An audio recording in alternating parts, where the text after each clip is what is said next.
Desculpa, essa aula vai ficar fracionada em dois takes, tá? Mas depois eu condenso num só, parte 1, parte 2.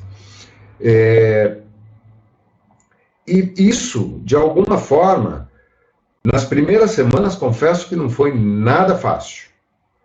Mas a partir do momento que se desenvolve o hábito, isso começa a mudar. É a mesma coisa que fazer exercício físico.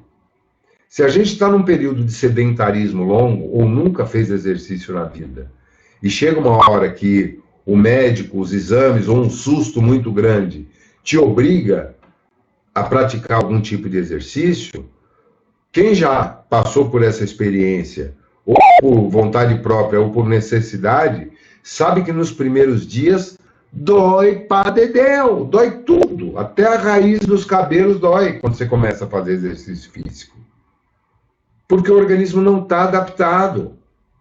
É necessário persistência, continuidade, para que aos poucos você vá desenvolvendo, ganhando musculatura, os teus equipamentos biofísicos começam a se readaptar àquela nova carga, aquela nova necessidade, e vão se adaptando. Depois de algumas semanas, você já não sente mais aquela dor inicial. E depois de alguns meses, você está se sentindo infinitamente melhor, respirando melhor, se movimentando com mais acuidade, perdendo peso eventualmente, se alimentando melhor, tendo mais facilidade de subir escada, descer escada, de fazer as suas atividades do dia a dia. Alguém tem alguma dúvida quanto a isso ou não? Todo mundo mudo. Ninguém fala nessa sala, só eu. Ninguém tem. Aqui tem muita gente já usando essas leis, viu? Que a mente é poderosa. As mentes já estão sintonizadas, pode crer, viu? Agora, do ponto de vista da mente, não há diferença nenhuma. Uma mente que está habituada a não refletir, a não absorver boa alimentação, só assiste noticiário, filmes de alta violência, está sempre em contato com pessoas negativas ou que só falam abobrinhas, que estão constantemente em estado de litígio, de discussão dentro de casa. Pô, tem famílias que não passa um dia que não tem uma discussão, um grito, uma conversa mais grossa. Ora, essa mente está completamente atrofiada. Para reestruturá-la, é necessário mudar o setup, atualizar os programas. Sair daqueles modos de gatilhos mentais negativos para os gatilhos positivos. Não é isso que nós recebemos de orientação quando vamos a uma casa espírita, quando assistimos uma palestra, quando fazemos um estudo qualquer que seja? Não é isso que fazemos com os nossos dispositivos? Se eu uso um computador, um tablet, um dispositivo móvel, você tem que estar constantemente fazendo atualizações dos aplicativos, senão eles não funcionam. Ou funcionam precariamente. Se você usa, por exemplo, o acesso à tua conta bancária através de um aplicativo do banco, ele está constantemente fazendo atualizações de segurança, não está? Vira e mexe, você vai entrar num site onde você já tem cadastro, ele pede a confirmação para saber se é você mesmo, não pede? Ele envia um código para você digitar. Fala, Marcia. Eu acho que quem não quer mudar, não muda. Mas eu acho que a mudança é feita a partir do momento em que a pessoa sente que precisa fazer a mudança. Aí sim, essa mudança é possível. Pois é. Porque senão, se a pessoa achar que tudo bem, ela não vai mudar. Como mudar o que ela acha que está bom? Então, tem que ter esse parâmetro. É evidente que, para sair, talvez, dessa massa, não é muito fácil, não. Não. É a mesma coisa que você começar a fazer exercício para quem é sedentário. Dói, incomoda. Sair da zona de conforto é extremamente exaustivo e a nossa mente, ela é extremamente hábil. Porque se a gente se condicionou a achar que tá bom assim, ela vai fazer tudo o que ela puder para nos manter nessa condição. É a história daquele cachorrinho deitado na tábua. Vocês conhecem essa, não? Quem não conhece a história do cachorrinho no prego? Eu não conheço. Não. Nem. Tá, eu vou contar do jeito que me foi contado, que é mais interessante, mais engraçadinho. O camarada tá viajando, tal, ele para num poço de estrada, assim, bem abandonado, tal, para abastecer, e tá lá conversando com o frentista e ouve um cachorro ganindo lá num galpão, lá no fundo, cheio de tranqueira, mas ganindo assim, que dava dó de ouvir. O cara olha, e o cachorro continua ganindo. Aí ele pergunta, mas escuta, aquele cachorro, o que acontece? Ele está doente? O cara olha para ah, não, aquele é um Rex, tá nada, da engolinha de pouco ele está correndo atrás dos priais na beira do rio. Ué, mas por que ele está chorando daquele jeito? Ah, moço, não é nada não. É que a tábua que ele deita lá tem um prego, ele deita em cima do prego, o prego cutuca e ele fica uivando. Mas por que ele não vai procurar outro lugar? E eu sei lá, vai ver que não está doendo tanto assim, né? Essa é a história de uma grande massa de pessoas que estão sofrendo, muitas vezes de forma dramática, mas se habituaram tanto ao sofrimento que não querem mudar, é o que você acabou de falar, Mércia. Não querem sair daquela zona de conforto, que na realidade não é conforto algum, porque quem pode se sentir confortável sem nunca ter dinheiro suficiente para, além de pagar as contas e comer, não poder fazer nenhum progresso, nem arrumar a sua casa, nem cuidar de si próprio, comprar uma roupa bonita, fazer uma viagem de férias, dar alguma coisa para os seus filhos, para os seus pais, para os seus irmãos, contribuir com alguma coisa para a sociedade, ir conhecer um lugar bonito, fazer uma viagem, ir a um restaurante legal, e acha que está tudo bem assim.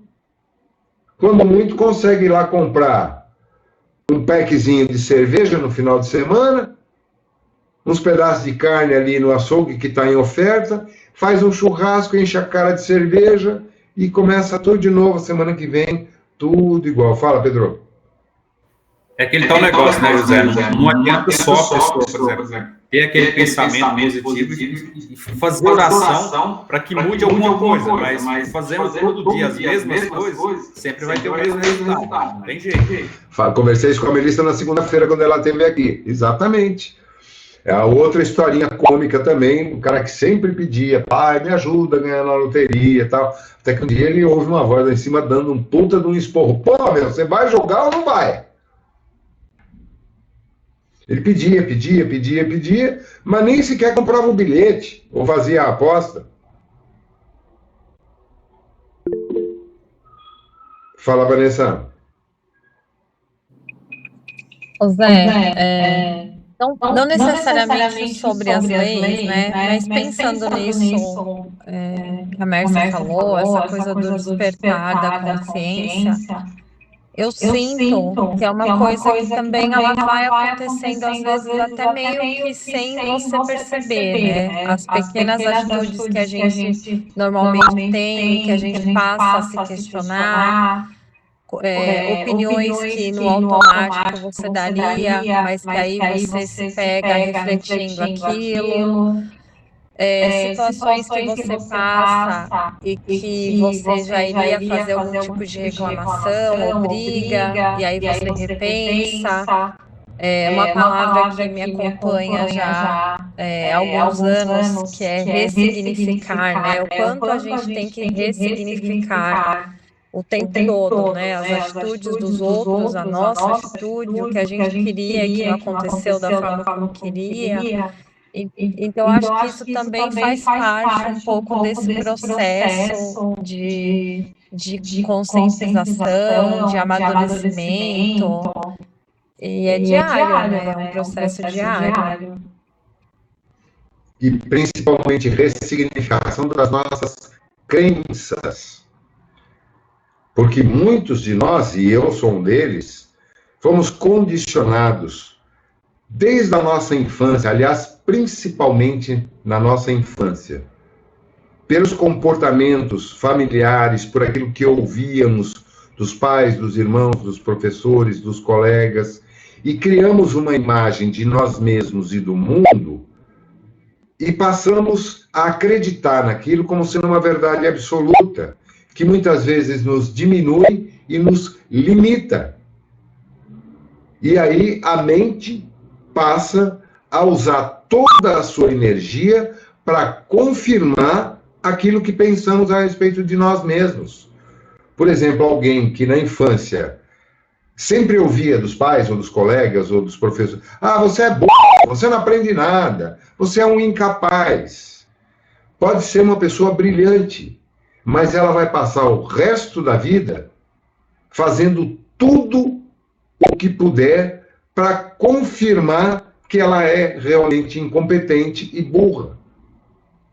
A menos que em algum ponto da vida dela, ela ressignifique essa crença. Ela não vai mudar a memória não pode ser deletada. É impossível. Mas essa história pode ser contada de uma outra maneira e passar a ter um novo significado. E aí a pessoa se desprende e decola. E se a gente não faz isso espontaneamente, a vida se incumbe de nos dar um chacoalhão. Quantos dos nossos infortúnios, quantos dos impactos violentos que a vida nos oferece em alguns momentos não são exatamente para nos tirar daquela zona de conforto? Preste atenção nisso.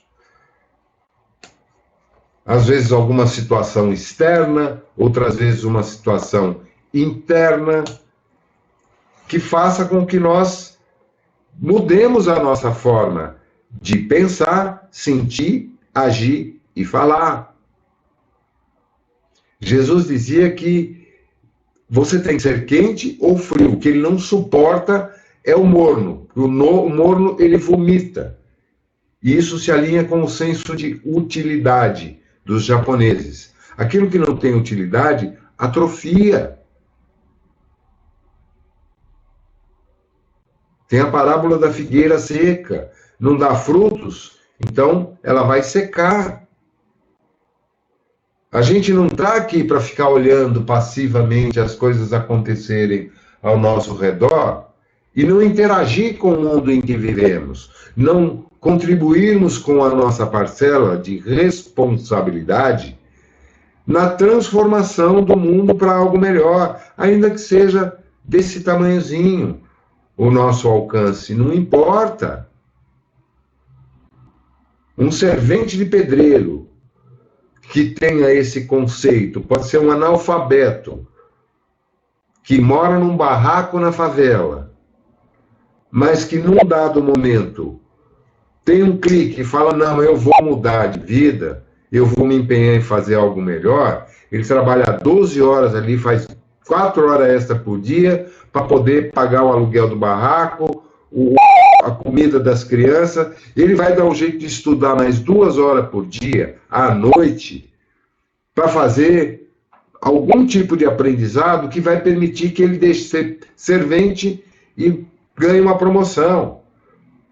E se ele continuar nesse processo, ele vai fazer outros aprimoramentos e ele vai galgando, vai galgando. Eu conheço um amigo meu que começou assim Depois de alguns anos, ele já era um pequeno empreiteiro, tinha a sua equipe, construía casa só na região de Barueri, Alphaville, mudou de perfil, ao invés de ficar na periferia lá do Embu das Artes, onde ele morava, ele pegou um cliente lá em Barueri, nunca mais saiu de lá, nunca mais aceitou o serviço lá dos pobres, lá onde ele morava. Começou a trabalhar só para pessoal de outra escala. Não se acomodou, foi fazer faculdade de arquitetura, se formou arquiteto, começou a juntar dinheiro, comprou um terreno, ele e um outro peão que trabalhava com ele, começaram a construir, ficaram 6 anos construindo uma casa. E depois mais 2 anos para conseguir liberar toda a documentação, o habite, fazer o acabamento, blá, blá, blá. Meu, o valor dessa casa é muito mais do que cada um deles iria conseguir ganhar trabalhando o resto da vida como empreiteiros. Não tem limite para aquilo que um ser humano pode fazer. Nós temos inúmeros exemplos, e não me refiro apenas a sucesso ou a prosperidade material, profissional, que são os exemplos mais evidentes, né, para todos nós. Não, mas pessoas que tiveram a vida inteira relacionamentos tóxicos, nunca foram felizes e, de repente, mudam a sua maneira de pensar, fazem um upgrade no seu mapa mental, comportamental, muda de ambientes, passa a frequentar ambientes diferentes, conhece pessoas maravilhosas e acaba mudando a sua teia de relacionamentos. Passa a ter novas amizades, com um nível muito mais elevado, passa a ser muito mais gratificada por estar em companhia de pessoas legais, e, eventualmente, isso pode impactar até mesmo a sua vida de relacionamento íntimo. Agora, se você vive num mundinho fechado, onde só tem pessoas tóxicas, com mentalidade desse tamanhozinho, só se conversa sobre os mesmos assuntos, seja em casa, seja com um grupo de família, seja com um grupo de trabalho, amizades, você não vai sair daquilo. Todos nós temos o poder de transformar as nossas vidas e transformarmos o mundo num mundo melhor que nós acreditamos que seja possível existir. Agora, tem que começar aqui dentro. E um dos caminhos possíveis é estudar, testar, praticar as leis que estamos aprendendo aqui. Senão não adianta nada. É mais um conjunto de informações que a gente vai pegar e colocar lá no banco de dados. Você salvou o arquivo ali, puf, colocou numa pasta, não serviu para nada. É mais um livro que você comprou, leu, que legal. E daí? Para que serviu aquela história que você leu? O que ela acrescentou para você? O que qualquer tipo de aprendizado significa se você não colocá-lo em prática? Nada.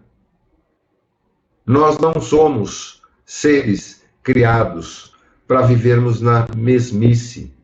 Nós fomos colocados aqui como co-criadores para provocarmos mudanças no mundo. É preferível alguém que se envolve com a criminalidade, com a corrupção, que faz um monte de coisa errada e que em algum momento, numa outra existência, tal, vai passar por processos de resgate kármico, tal, mas enquanto isso está agindo, fazendo algo, do que aquele que não faz mal nenhum, mas também não faz nada. Esse é o pior tipo que existe de comportamento para um ser humano. É a acomodação, a mesmice. Mas eu já vivi tanto, eu não tenho mais nada para fazer. Eu ouvi isso já de várias pessoas. na minha idade, mas agora não dá para fazer mais nada. Como não dá para fazer mais nada? Então, pô, já tem um plano no cemitério, já comprou um jazigo, contratou uma cremação, então vai lá e se enterra logo. O que você vai continuar fazendo aqui? E aí a vida fala, bom, já que você não se mexe mesmo, então é o seguinte, esse cara não serve para nada, vamos abreviar a experiência dele, ele não tem utilidade. Aí fica doente, dá um trabalho do cão para os outros, eventualmente dá oportunidade para outros fazerem alguma coisa, ainda que seja por ele, mas ele mesmo vai abreviar a sua existência e vai torná-la um peso, porque vai ter que trabalhar muito no futuro para poder compensar o tempo perdido. Olha eu aqui, ó. Estou falando de mim.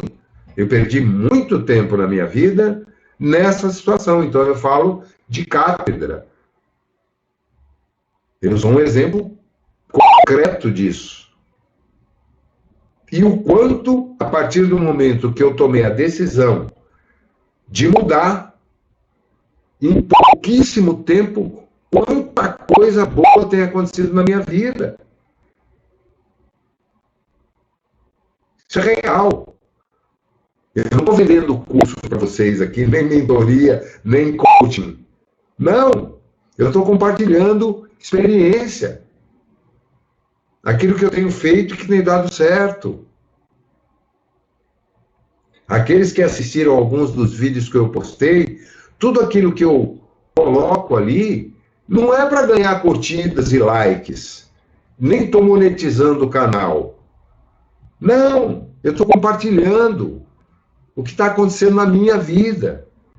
E isso está me servindo de subsídio para uma nova atividade que eu já estou trabalhando e elaborando, que eu vou começar a implementar e que vai ser a minha atividade principal de trabalho para gerar recursos até o final do ano. Já está em andamento. Olha, gente, eu estou estudando para cacete. Mas muito menos do que poderia, porque está difícil de sair da zona de conforto. Eu passei muito tempo parado.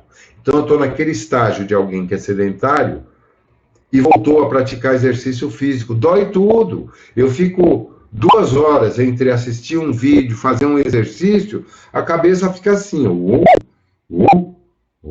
Eu perdi o pique. Estou readquirindo. Estou tendo que me cobrar disciplina. Acordar de manhã, comer uma fruta, tomar um copo d'água, sair cambaleando pela rua aí para fazer a minha caminhada matinal, volto, tomo meu café da manhã, subo, vou fazer uma meditação, vou fazer alguma atividade que eu tenho que fazer de trabalho, ligar para um cliente, ler e-mail, uma coisa e outra, começo a estudar um pouco, paro, vou fazer alguma coisa que eu preciso fazer aqui dentro de casa, demora a gente readaptar, recolocar disciplina em movimentos da vida. Eu cansei de perder 4, 5, 6 horas por dia fazendo besteira no computador, jogando game, assistindo notícia, vendo filmes. Ah, mas não está acontecendo nada, não tem ninguém para ligar, não tem ninguém para conversar. Principalmente no período da pandemia. Eu fiz assim, ó. Eu apaguei e não me dei conta. Eu adoeci mentalmente sem me dar conta disso. Continuava fazendo palestra, continuava participando das aulas, mas aqui dentro não acontecia nada. Às vezes o Paulo coloca vídeos da minha participação no Evangelho do Ceará, do período da pandemia, quem me ouve ali fala, nossa, esse cara está super bem, né? Pura fachada. Passados aqueles 30, 40 minutos, eu voltava para a minha rotina.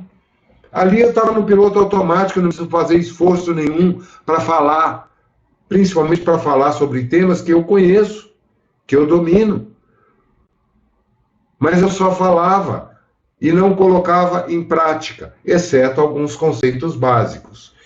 Graças a Deus, eu nunca contrariei, nunca deturpei os meus valores, a minha ética, a minha moral. Nesse campo, felizmente, foi talvez o que me preservou de acontecimentos piores. Mas do ponto de vista de ação, de colocar a lei da vibração e a lei da ação no meu dia a dia, zero. Eu cheguei a ficar um mês sem ligar o carro. Às vezes descia na garagem, ligava, deixava funcionando um pouquinho, preocupado para não gastar muito combustível com o carro parado, não, quanto dinheiro eu tenho aqui, vai durar mais quantos meses, ansioso, preocupado com o futuro, mas não fazendo nada para mudar aquele cenário. Isso é adoecimento mental. Só que eu só passei a perceber depois que eu tomei um chacoalhão na vida. Graças a Deus. Isso foi o que me botou em ação novamente. E eu estou me recompondo. Porque também um processo de anos, você não muda do dia para a noite. Eu estou do 4º para o 5º mês desse processo de transformação interior. E quando às vezes eu me exalto um pouco e dou uma cutucada, dou uma chacoalhada aqui nesse nosso bate-papo, não é simplesmente porque eu me acho no direito de. Não, é porque eu quero que também haja esse mesmo movimento de transformação e mudança em pelo menos 1 ou 2 de vocês. Basta. Eu não espero muito mais que isso. O resto é com a vida. Eu jogo as sementes. Se elas vão vingar ou não, é outra história. Agora, eu procuro, pelo menos no meu terreno aqui, arar, cultivar, preparar a terra, colocar a semente com cuidado, regar todo dia, proteger das ervas daninhas, dos pássaros que vêm ali. É o meu jardim, é o meu cuidado. Os outros, eu só posso compartilhar a semente. Cada um que cultive o seu. Para terminar, uma historinha muito legal. O camarada tinha um terreno, uma chácarazinha que ele comprou, né? De vez em quando ele ia lá e tal. E o vizinho dele, conversaram, compraram na mesma época. Depois de um tempo ele vê, rapaz, Deus foi muito bom com você. Como tá linda a tua chácara, cara. Você tem uma horta maravilhosa. Teu pomar já tá dando fruto. Que maravilha! O cara falou, você tem razão, Deus foi muito bom comigo. Ele me deu a terra, me deu o ar, a chuva, a vontade de trabalhar, mas foi só. Quando era Deus que tomava conta disso aqui, estava uma porcaria. O resto que você está vendo aí fui eu que fiz, não foi Deus, não. Que cada um de nós se conscientize da necessidade de cultivarmos os nossos jardins e transformarmos alguma coisa na nossa vida, se não estamos satisfeitos com a maneira como ela está se apresentando para nós nesse momento. Porque não é culpa de Deus nem de ninguém. É apenas a vida nos mostrando que há algo a ser feito. Está cheio de erva daninha aí. Abaixa lá, pega uma enxada, cavoca e arranca. Essa terra está fraca, tem que adubar.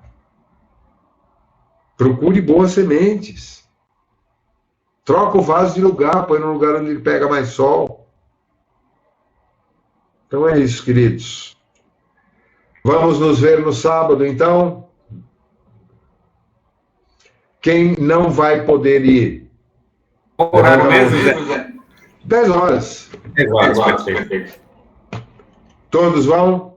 Infelizmente, eu não consigo ir. Tá.